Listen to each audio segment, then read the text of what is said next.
સુરેન્દ્રનગરના લીંબડીમાં વરસાદનો કહેર હવે માત્ર માણસ સુધી જ સીમિત નથી રહ્યો.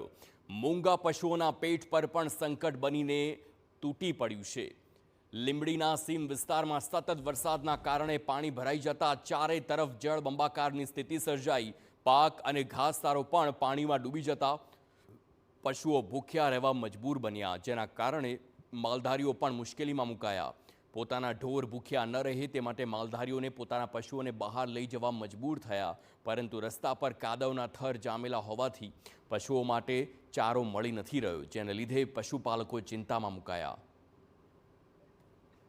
વરસાદના પાણીથી આગળથી પૂર આવ્યું છે એટલે ત્રાસ થઈ ગયો છે બહુ. ઢોરા પણ આ રીતના હાકલીને ઘરે લઈ જઈએ છે. ચારો બધો વાવેલો ખેતરમાં એ બધું ફેલ થઈ ગયું, બંધ 2-3 જગ્યાએ ફૂટી ગયા એટલે પાણી બહુ આવી ગયું છે. અને આ રીતનો ત્રાસ છે દલવાણા ગામમાં ફૂલ વરસાદનો અને પાણીનો. ઉપરથી પાણી બહુ આવ્યું છે. હવે પાણી ઓસરે અને ફરી મૂંગા પશુઓને ચારો મળી રહે તેવી આશા સાથે પશુપાલકો દિવસો પસાર કરી રહ્યા છે. બહુ ઉપરથી પૂર જ એટલું આવ્યું છે કે માલનો ચારો બારો બધું ધોવાઈ ગયું છે અને ખેતરો બધા ધોવાઈ ગયા છે. માલને ચારો એવી કઈ જમીન નહીં રહી. આ પાળે હાકલીને ઘરે લઈ જઈએ છીએ. બહુ ત્રાસ છે બહુ.